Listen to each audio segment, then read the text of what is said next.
कहानी की शुरुआत होती है आज से हजारों साल पहले, जब इजिप्ट के पिरामिड्स भी नहीं बने थे। उस समय खांडक नाम का एक देश था जहाँ के लोग एक राजा के हुक्म पर चलते थे। वो लोग खांडक देश को सदियों से दुनिया का सबसे शक्तिशाली देश बनाना चाहते थे, मगर जब ऑक्टोन नाम का राजा गद्दी पर बैठा तो सब कुछ बदल गया। वो अपनी फौज के जरिए लोगों पर जुल्म ढाता था और उसे अपने समय के सबसे क्रूर राजा के नाम से जाना जाता। असल में ऑक्टोन काले जादू का ज्ञानी था और अब उसका मकसद था सबैक नाम का एक ताज बनाना, जिसे हासिल करने के बाद उसे कोई नहीं हरा पाएगा। मगर इस ताज को बनाने के लिए उसे एडर्नियम नाम के एक पत्थर की जरूरत थी।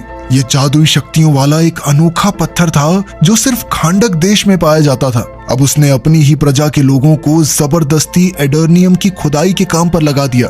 जब भी किसी गुलाम को पत्थर का कोई हिस्सा मिलता तो वो तुरंत दौड़कर उसे वॉचमैन के हवाले कर देता और बदले में अपना इनाम पा लेता। मगर कभी कभी रास्ते में ही बाकी गुलाम पत्थर छीनने के लिए उस गुलाम पर टूट पड़ते। अब हम जाओ नाम के गुलाम को देखते हैं जिसका पत्थर सभी छीनने की कोशिश कर रहे थे। तभी हारू नाम का लड़का उसे बचाने आया और उसे सही सलामत एक फौजी के पास लेकर गया। मगर जब जाओ ने इसके बदले में इनाम मांगा तो अचानक उस फौजी ने जाओ के पेट में चाकू घोंपकर उसे पहाड़ी से नीचे फेंक दिया। इतना खतरनाक मंजर देखकर हारू की रूह कांप गई और उसके पिता उसे वहां से खींचकर दूर ले गए। हारू हमेशा से अपने लोगों को इस गुलामी की जिंदगी से आजादी दिलाना चाहता था, पर उसके पिता टेथ एडम ने उसे हीरो ना बनने की सलाह दी, क्योंकि उसकी तरह बगावत करने वाले सभी लोग कब्रिस्तानों में दफन पड़े थे। खैर, हारू ने फिर भी पूरे देश को इकट्ठा करके क्रूर राजा को हराने का फैसला कर लिया था। अचानक उसने दौड़कर उस फौजी के हाथ से एडर्नियम पत्थर चुरा लिया और अपने हाथों से आजादी का निशान बनाकर प्रजा के दिल में आजादी की चिंगारी जला दी। राजा ऑक्टोन ये अच्छे से जानता था कि ये छोटी सी चिंगारी जल्द ही जबरदस्त आग का रूप ले सकती है, इसलिए उसने हारू को पूरी प्रजा के सामने फांसी देने का हुक्म दिया। अपने अंतिम समय में भी हारू आजादी का नारा लगाता रहा, मगर जैसे ही उसका सर धड़ से अलग होने वाला था तो अचानक एक चमत्कार हुआ। असल में धरती के जादुई रक्षकों ने उसे धरती पर शांति लाने के लिए चुना था, इसलिए उन्होंने हारू को प्राचीन देवताओं की शक्तियां देकर उसे बेहद ताकतवर बना दिया। मगर तब तक ऑक्टोन सबैक ताज बना चुका था। इधर जब हारू शक्तियां हासिल करके ऑक्टोन के महल में उसे ललकारने पहुंचा तो ऑक्टोन ने अपने ताज की वहशी शक्तियों को उजागर कर दिया।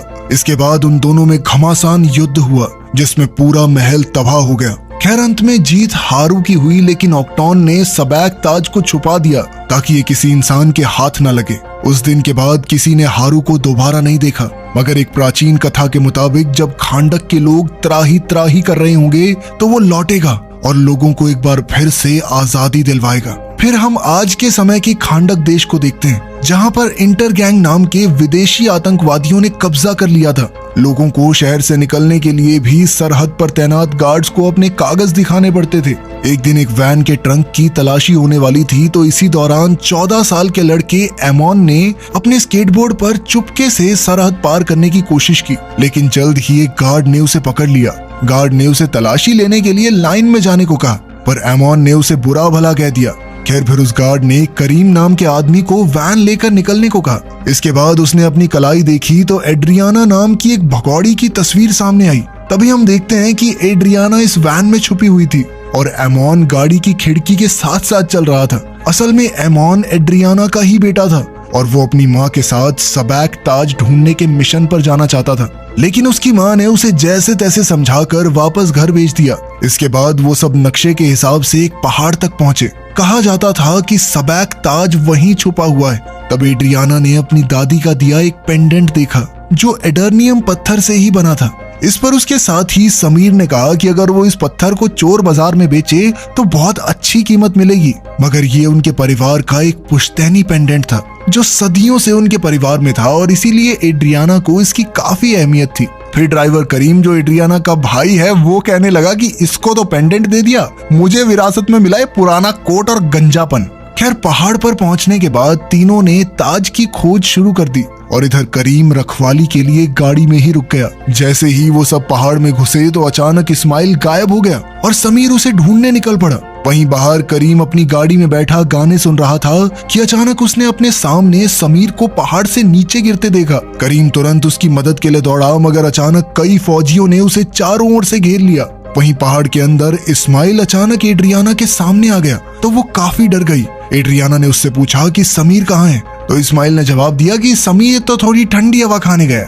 खैर जल्द ही वो दोनों टेथ एडम की मजार तक पहुंचे। उससे थोड़ी ही दूर सबैक ताज मौजूद था और एड्रियाना ने दो बड़ी बड़ी चट्टानों के बीच कूदकर उस ताज को हासिल कर लिया। लेकिन उसी समय करीम को पकड़ने वाले फौजी अंदर आ गए और उन्होंने इस्माइल को गिरफ्तार कर लिया। तब इस्माइल ने चिल्लाकर एड्रियाना को भाग जाने को कहा, पर फौजियों के लीडर ने करीम के सर पर बंदूक तान दी। अब अपने भाई की जान बचाने के लिए एड्रियाना ने खुद को उनके हवाले करने का फैसला किया। उसने टेथ एडम की मजार पर सर झुकाकर एक खास मंत्र बोला, जिसके बाद अचानक वहां तेज रोशनी का उजाला हुआ और एक रहस्यमयी आदमी उनके सामने प्रकट हुआ।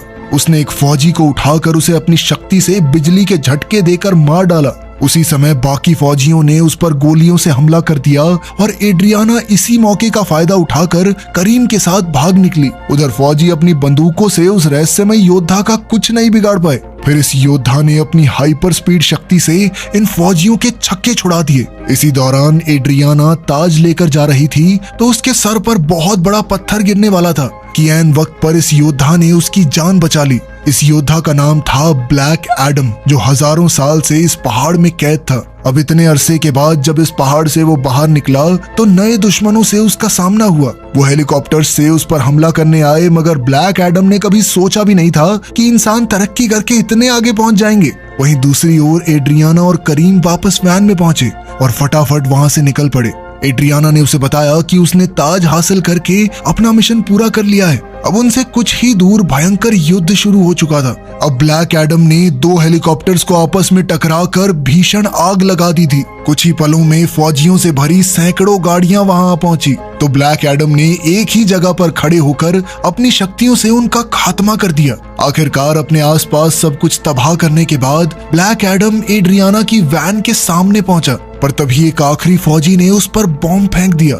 मगर इतना जबरदस्त बम धमाका भी ब्लैक एडम का कुछ नहीं बिगाड़ पाया। आखिरकार ब्लैक एडम ने उस आखिरी फौजी को भी मार गिराया और थोड़ी जख्मी हालत में वहां से चला गया। तब करीम ने चैन की सांस ली, क्योंकि उसे लगा कि चलो गया पहलवान। मगर उसी पल अचानक ब्लैक एडम अपने जख्मों के कारण वापस धरती पर आ गिरा। उधर इस्माइल अब भी पहाड़ में ही था और तब उसे अपने आतंकवादी ग्रुप के मेंबर का फोन आया। असल में इस्माइल अंडरकवर एजेंट बनकर एड्रियाना के जरिए ताज हासिल करने आया था, मगर इस बार उसका मिशन नाकामयाब रहा। अब उसे एड्रियाना का पीछा करके उससे वो ताज छीनना होगा। वहीं दूसरी ओर जब हॉकमैन नाम के आदमी को ब्लैक एडम के फिर से जिंदा होने की खबर मिली तो उसने अपनी सुपर हीरोज की टीम को तुरंत काम पर लगने का हुक्म दिया। इस टीम में साइक्लोन नाम की लड़की थी जिसके पास हवा को काबू करने की ताकत थी। दूसरा था एडम स्मैशर नाम का लड़का जिसके पास अपने शरीर का आकार बदलने की शक्ति थी। इसके अलावा टीम का सबसे ताकतवर आदमी था डॉक्टर फेट। खैर अब वो तीनों हॉकमैन के बुलावे पर यूएसए में उसके बंगलों में पहुंचे। जल्द ही उन्हें पता चला कि वो एक इंटरनेशनल मिशन के लिए जाने वाले हैं। हॉकमैन चाहता था कि वो सब खांडक जाकर ब्लैक एडम नाम के एक सुपर ह्यूमन को पकड़कर उसके सामने लाएं। इनकी टीम का नाम था जस्टिस सोसाइटी और जल्द ही वो सब एक सुपर शिप में बैठकर निकल पड़े। हॉकमैन ने बताया कि इस शिप को तबाह नहीं किया जा सकता क्योंकि इसका बाहरी हिस्सा एक खास मेटल से बना है। खैर कुछ घंटों बाद जब ब्लैक एडम की आंख खुली तो वो एमन के कमरे में था। उसने बिस्तर से उठकर अपनी ताकत से अपनी सारी चोटें ठीक कर ली। तब उसे पता चला कि उसे पहाड़ में कैद हुए 5000 साल गुजर चुके थे। वहीं लिविंग रूम में एड्रियाना उस कीमती ताज पर रिसर्च कर रही थी। तभी उसे ताज के अंदर की तरफ कुछ शब्द लिखे हुए दिखाई दिए। उस पर लिखा था कि जिंदगी ही मौत का जरिया है। वहीं आमोन ने अपने कमरे में ब्लैक एडम को बताया कि जब से तुम गायब हुए थे तो खांडक शहर पर दूसरे देशों ने कब्जा कर लिया और यहाँ के लोगों को गुलाम बना लिया। लेकिन खांडक के लोगों ने ब्लैक एडम की मूर्ति बनाई क्योंकि उन्हें पूरा यकीन था कि एक ना एक दिन ब्लैक एडम उन्हें बचाने के लिए जरूर लौटेगा। मगर ये सब सुनकर ब्लैक एडम ने कहा कि मैं कोई हीरो नहीं हूँ और अचानक दीवार तोड़ते हुए वहां से निकल गया। अब ब्लैक एडम एक नई दुनिया की खोज में निकल पड़ा तो पीछे से आमोन ने अपने कमरे में मौजूद खुफिया रास्ते से उसका पीछा किया।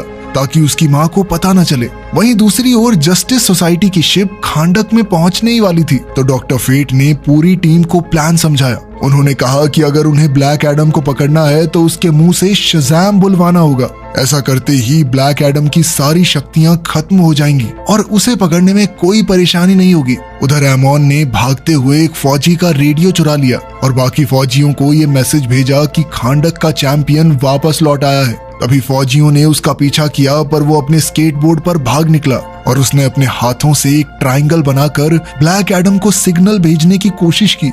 लेकिन कुछ ही पलों में फौजियों ने एमोन को गिरफ्तार कर लिया और उसकी माँ उसे बचाने आई। एड्रियाना ने जैसे तैसे गार्ड्स को समझाकर एमोन को छुड़ा लिया और जल्द ही फौजियों को पता चल गया कि वो भी एक वांटेड क्रिमिनल है तो उसने तुरंत भागने की कोशिश की और तभी ब्लैक एडम उन्हें फौजियों से बचाने आ पहुंचा। अचानक एक गार्ड ने उसके सर पर लोहे के सरिये से वार किया तो ब्लैक एडम ने उसे उठाकर हवा में बहुत दूर फेंक दिया।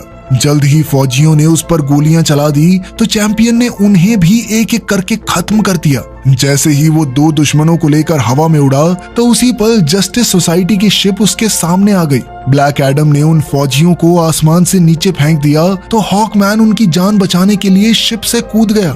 बीच हवा में उसने अपना हॉकमैन सूट एक्टिवेट किया और दोनों फौजियों को लेकर सही सलामत जमीन पर लैंड हो गया। मगर इतनी बहादुरी दिखाने का कोई फायदा नहीं हुआ क्योंकि जल्द ही ब्लैक एडम ने उन फौजियों पर बिजली गिराकर उन्हें खत्म कर दिया। खैर कुछ ही पलों में डॉक्टर फेट वहां आया और उसने ब्लैक एडम को खुद को उनके हवाले करने को कहा पर ब्लैक एडम ने कहा कि मरने से पहले वो एक गुलाम हुआ करता था और अब उसने एक भगवान के रूप में जन्म लिया है और अब वो किसी के सामने झुकेगा नहीं साला। खैर डॉक्टर फेट ने उस पर हमला किया और एडम का ध्यान भटकाने के लिए अपने दिमाग से चारों तरफ 5000 साल पुराने शहर का भ्रम पैदा किया। ब्लैक एडम अपना शहर देखकर हक्का बक्का रह गया और उसी पल हॉकमैन ने मौका देखकर उस पर जबरदस्त वार किया। अब ब्लैक एडम ने गुस्से में आकर हॉकमैन को जोरदार बिजली के झटके दिए और फिर हवा में ले जाकर पीटने लगा। तब डॉक्टर फेट ने उनके बीच में आकर ब्लैक एडम को वापस जमीन पर फेंक दिया। अब बारी थी साइक्लोन और एडम स्मैशर के हमले की। साइक्लोन ने अपनी शक्तियों से हवा में एक जबरदस्त बवंडर बनाया और इसी के जरिए ब्लैक एडम पर लोहे के सरियों से हमला करके उसे कैद करने की कोशिश की। मगर ब्लैक एडम इस हमले से भी आजाद हो गया तो डॉक्टर फेट ने फिर से उसे गिरफ्तार करने की कोशिश की। उसी समय साइक्लोन और हॉकमैन ने मिलकर ब्लैक एडम पर आखिरी हमला किया। इससे ब्लैक एडम गुस्से से लाल हो गया और उसने अपनी सारी शक्तियां एक साथ उजागर करके सभी दुश्मनों को एक ही बार में धूल चटा दी। ब्लैक एडम को लगा कि वो जीत चुका है पर तभी एडम स्मैशर ने अपने भारी भरकम मुक्के से ब्लैक एडम की हड्डी पसली एक कर दी। पर जैसे ही ब्लैक एडम उठ खड़ा हुआ तो उसने एक ही मुक्के में एडम स्मैशर को बेहोश कर दिया। इसके बाद वहां के लोगों ने खुशी में ब्लैक एडम की जीत के नारे लगाए और ब्लैक एडम वहां से चला गया।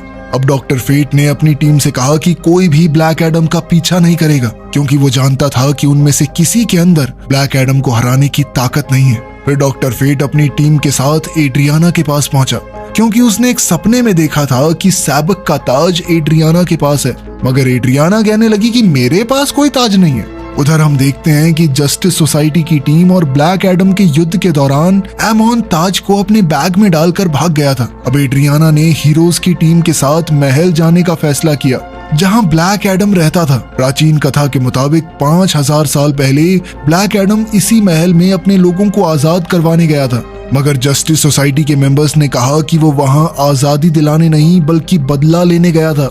तब ब्लैक एडम के भयानक गुस्से की वजह से उसकी शक्तियां उसके काबू से बाहर हो गई और पूरा महल तबाह हो गया। इसके बाद धरती के जादुई रक्षकों ने कहा कि वो अपनी शक्तियां इस्तेमाल करने के लायक नहीं है, इसलिए उसे एक मजार में कैद कर दिया गया और आखिरकार 5000 साल बाद एड्रियाना ने उसे फिर से आजाद किया। खैर अब एड्रियाना हीरोज की टीम के साथ ब्लैक एडम के सामने पहुंची तो ब्लैक एडम ने उनकी बात सुनने का फैसला किया। वहीं दूसरी ओर जब एमोन घर पहुंचा तो उसने देखा कि इस्माइल तो जिंदा था, तो उसे काफी हैरानी हुई। अचानक इस्माइल ने उस पर बंदूक तान दी और तब यह खुलासा होता है कि इस्माइल एक गद्दार था। जो यहाँ ताज चुराने आया था। उसने आमोन और करीम को जान की धमकी देकर अपना बैग उसके हवाले करने को कहा, मगर करीम इतना ताकतवर ताज इस्माइल जैसे खतरनाक आदमी के हाथ लगने नहीं दे सकता था। इसलिए करीम ने इस्माइल पर हमला बोल दिया और आमोन को ताज के साथ भाग जाने को कहा। इसी चक्कर में करीम के पेट में गोली लग गई, पर तब तक आमोन अपने कमरे के खुफिया रास्ते से भाग गया। वहीं ब्लैक एडम और जस्टिस सोसाइटी की मीटिंग के दौरान आमोन ने एड्रियाना को फोन किया और उसे सारी घटना की खबर दी। आमोन ने कहा कि इंटर गैंग हाथ धोकर उसके पीछे पड़ी है और अभी वो एक बिल्डिंग में छुपा हुआ है। तब एड्रियाना ने ब्लैक एडम से अपने बेटे को बचाने की गुजारिश की। ब्लैक एडम तुरंत उसे बचाने निकल पड़ा और वहां जाकर उसने देखा कि आतंकवादियों ने आमोन को गिरफ्तार कर लिया था। तब ब्लैक एडम ने उन्हें आमोन को रिहा करने को कहा तो आतंकवादी ने उसे हवा से ही नीचे फेंक दिया, पर ऐन वक्त पर ब्लैक एडम ने उसे बचा लिया। अब वो बाकी गुनहगारों को मारने के लिए निकला, पर इसी दौरान इस्माइल आमोन के सर पर बंदूक रखकर उसे अपने साथ ले गया। इस्माइल ने उसका बैग खोलकर पूछा कि ताज कहाँ है, पर आमोन अपना मुंह खोलने को राजी नहीं था। तब इस्माइल ने उसे बंदी बना लिया और जब ब्लैक एडम को इसका पता चला तो वो गुस्से से आग बबूला हो गया। इस्माइल ने आमोन को एक उड़ने वाली मोटरसाइकिल के ट्रंक में छुपा रखा था। वहां से आमोन ने अपनी माँ को फोन करके बताया कि इस्माइल ने उसे कैद कर लिया है। ये सुनकर जस्टिस सोसाइटी भी आमोन को बचाने के मिशन पर निकल पड़ी। ब्लैक एडम एक एक करके मोटरसाइकिल्स की तलाशी ले रहा था और साथ ही दुश्मनों का सफाया करता जा रहा था। तब हॉकमैन ने उसे इस तरह लोगों की जान लेने से रोका, लेकिन चैंपियन किसी से ऑर्डर्स लेने वालों में से नहीं था। आखिरकार ब्लैक एडम ने आखिरी मोटरसाइकिल की तलाशी ले ली और कहा कि आमोन इसमें भी नहीं है। असल में इस्माइल ने तो मोटरसाइकिल्स पर अपने आदमियों को ब्लैक एडम का ध्यान भटकाने के लिए भेजा था, जबकि वो खुद आमोन को लेकर एक ट्रक में फरार हो गया था। खैर उधर डॉक्टर फेट एड्रियाना के घर पहुंचा क्योंकि वो जानता था कि ताज यहीं छुपा हुआ है। वहां जाकर उसने देखा कि करीम गोली से जख्मी होकर जमीन पर पड़ा था। करीम की हालत बेहद नाजुक थी और उसे लग रहा था कि उसका आखिरी समय आ गया है, पर तब डॉक्टर फेट ने उसे शांत होने को कहा। असल में वो भविष्य देख सकता था और उसने कहा कि करीम की मौत आज नहीं होगी, वो बिजली के झटके से मारा जाएगा। ये सुनकर करीम ने चैन की सांस ली, लेकिन अब उसे शायद इलेक्ट्रिशियन का काम छोड़ना होगा। फिर करीम का शिप में इलाज शुरू हुआ और इधर एड्रियाना अपने घर में डॉक्टर फेट को देखकर हैरान हो गई। फेट ने उसे विश्वास दिलाया कि वो और उसकी टीम आमोन को ढूंढ निकालेंगे। कुछ ही पलों में ब्लैक एडम और हॉकमैन भी वहां आ गए और वो अपने साथ इंटर गैंग के 2 गुंडों को लाए थे ताकि डॉक्टर फेट उनका दिमाग पढ़ सके। लेकिन तभी ब्लैक एडम उन्हें उड़ाकर आसमान में हजारों फीट ऊपर ले गया और उन्हें नीचे फेंकने की धमकी देकर उनसे सवाल पूछे, और अपने सवालों के जवाब पाने के बाद भी ब्लैक एडम ने उन्हें नीचे फेंक दिया। बेचारे हॉकमैन ने जैसे तैसे उन्हें गिरने से बचाया। अब भी ब्लैक एडम का मन उन्हें जीने देने का नहीं था। वो गुस्से में उनका खात्मा करने आया, पर हॉकमैन ने उस पर हमला कर दिया। इतनी जबरदस्त लड़ाई में पूरा घर तबाह हो गया और अचानक हॉकमैन को मुक्का मारने के चक्कर में सबाक ताज ब्लैक एडम के हाथ में आ गया। आखिरकार ताज को पाकर उन सब ने एक साथ मिलकर काम करने का फैसला किया ताकि वो इस ताज की शक्तियों की मदद से आमोन को बचा सकें। फिर वो अपने मिशन पर निकल पड़े, पर तभी डॉक्टर फेट को भविष्य की झलक दिखाई दी कि आने वाले युद्ध में हॉकमैन की मौत हो जाएगी। अब फेट ने इसका खुलासा करते हुए कहा कि जल्द ही उन्हें एक दूसरे को अलविदा कहना होगा। खैर कुछ ही समय में वो अल हदीदिया पहाड़ों तक पहुंच गए और उन्होंने ऐसा प्लान बनाया जिसके जरिए वो अपने सभी टीम मेंबर्स की जान बचा सकें। फिर ब्लैक एडम ने समय आते ही वहां जबरदस्त हमला बोल दिया जिसमें सैकड़ों की तादाद में सिपाही मारे गए। फिर उसका सामना इस्माइल से हुआ, पर वो उस पर हमला नहीं कर सकता था क्योंकि इस्माइल एडर्नियम से बने एक सुरक्षा कवच के अंदर था। जल्द ही बाकी टीम भी वहां आ पहुंची और जब एड्रियाना ने अपने बेटे के सर पर बंदूक देखी तो उसने ताज इस्माइल के हवाले करके उसकी जान बचाने का फैसला किया। आखिरकार सबैक ताज को हासिल करके इस्माइल ने खुलासा किया कि वो राजा ऑक्टोन का आखिरी वंशज है। अब इस ताज को पाकर वो खांडक का अगला राजा बनने को तैयार था। फिर उसने सबैक ताज पर लिखा मंत्र पढ़कर अपना सुरक्षा कवच बंद किया और आमोन पर गोली चला दी, मगर ऐन वक्त पर ब्लैक एडम ने अपनी सुपर स्पीड शक्तियों की मदद से आमोन को गोली लगने से पहले ही बचा लिया। इस दौरान ब्लैक एडम को इतना गुस्सा आ चुका था कि उसकी शक्तियां एक बार फिर बेकाबू हो गई और पूरा पहाड़ तबाह हो गया।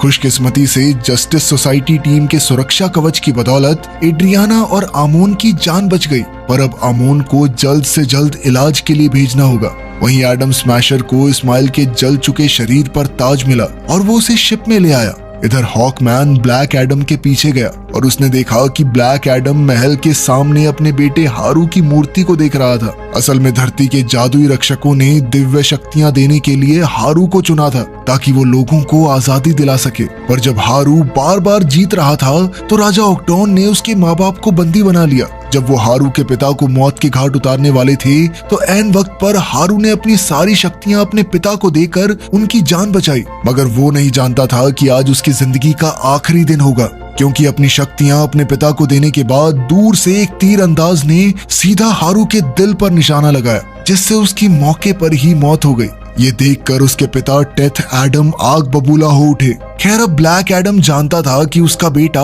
उसके बार बार बेकाबू होने पर खुश तो नहीं होगा, तो ब्लैक एडम ने अपनी सारी शक्तियां छोड़ने का फैसला किया। इसका जिम्मा उसने हॉकमैन को सौंपा और उससे वादा लिया कि शक्तियां छोड़ने के बाद वो कभी शज़ैम शब्द ना बोल सके। इसकी वजह ये थी कि बिना शज़ैम कहे ब्लैक एडम दोबारा कभी अपनी शक्तियां हासिल नहीं कर पाएगा। अब हॉकमैन उसे पानी के नीचे मौजूद एक लैब में ले गया और एमिलिया हारकोट नाम की एक साइंटिस्ट और उसकी टीम के हवाले कर दिया। एमिलिया ने हॉकमैन से वादा किया कि आज के बाद ब्लैक एडम के मुंह से एक भी शब्द नहीं निकलेगा। असल में वहां उसने कई और खूंखार लोगों को अपनी कैद में रखा हुआ था। लेकिन तभी हम देखते हैं कि शिप के मॉर्ग में इस्माइल की लाश में कुछ अजीबोगरीब हलचल हो रही थी। वहीं डॉक्टर फेट को बार बार एक ही झलक दिखाई दे रही थी। उसे समझ नहीं आ रहा था कि आखिर ये क्यों हो रहा है, जबकि उनका मिशन तो पूरा हो चुका है। डॉक्टर फेट को डर था कि अगर हॉकमैन की मौत हो गई तो जस्टिस सोसाइटी जल्द ही खत्म हो जाएगी। उधर इस्माइल को मारने के बाद एड्रियाना को ये यकीन नहीं हो रहा था कि उन्होंने इतनी आसानी से इस्माइल को कैसे हरा दिया। तभी उसे ताज पर लिखा मंत्र याद आया, जिसका मतलब था जिंदगी ही मौत का जरिया है। लेकिन मरने से पहले इस्माइल ने उल्टा मंत्र पढ़ा था, यानी उसने कहा था कि मौत ही जिंदगी का जरिया है। अब एड्रियाना ने तुरंत ताज को उल्टा किया तो उसे एहसास हुआ कि ताज को उल्टा करके उल्टा मंत्र पढ़ने से वो भी सच हो जाएगा। इसलिए इस्माइल ने मरने से पहले ये मंत्र पढ़ा था। तब जाकर एड्रियाना को समझ आया कि इस्माइल का तो प्लान ही ये था कि ब्लैक एडम उसे मार दे। इस तरह वो मरने के बाद फिर से जिंदा हो जाएगा और खांडक की गद्दी पर कब्जा कर लेगा। जैसे ही एड्रियाना ने ये गुत्थी सुलझाई तो ताज अचानक गायब हो गया और समुद्र की गहराइयों से सबैक जाग उठा।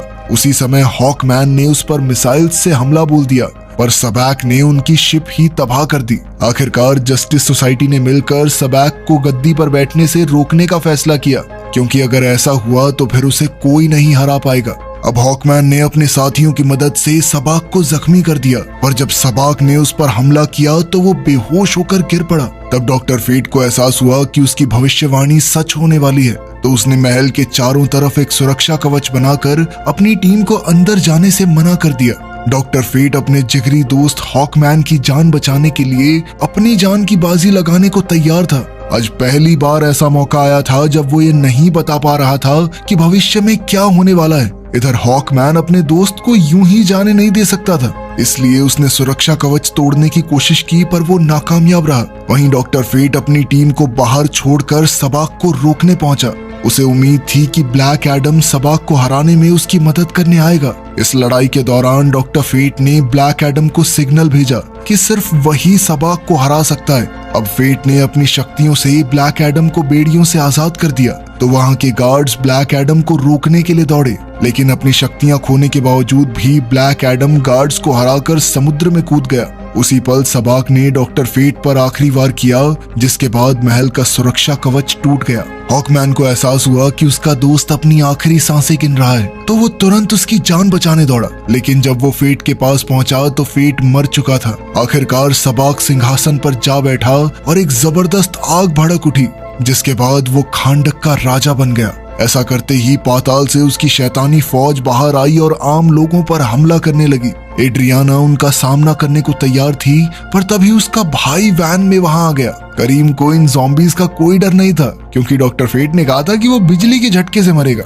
इधर एड्रियाना के कहने पर आमोन ने ज़ॉम्बीज से लड़ने के लिए आम लोगों की मदद मांगी।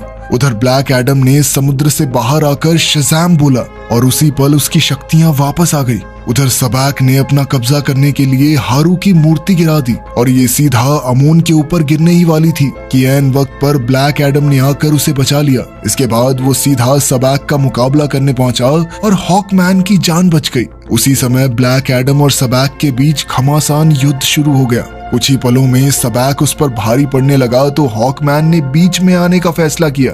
उसने सबैक पर हमला किया पर वो खुद ही जख्मी हो गया, जैसा कि डॉक्टर फेट ने भविष्य में देखा था। लेकिन सच तो ये था कि ये हॉकमैन का असली शरीर नहीं था। असल में हॉकमैन ने फेट के हेलमेट की मदद से अपने शरीर की कई कॉपीज बना ली थी और उन्होंने एक साथ सबैक पर हमला किया। इधर ब्लैक एडम ने अपनी जबरदस्त ताकत से सबैक के शरीर के 2 हिस्से कर दिए और उसी पल पाताल के सभी ज़ॉम्बीज गायब हो गए। ऐसा करते ही आम लोग जीत के नारे लगाकर खुशी से झूम उठे। आपसी मनमुटाव के बावजूद ब्लैक एडम और हॉकमैन ने दोस्ती का हाथ बढ़ाया। अंत में डॉक्टर फेट का हेलमेट अपना काम पूरा करने के बाद अपने आप ही गायब हो गया। फिर जस्टिस सोसाइटी ने ब्लैक एडम को पकड़ने का मिशन छोड़ दिया क्योंकि उसने अब सबकी जान बचाई थी।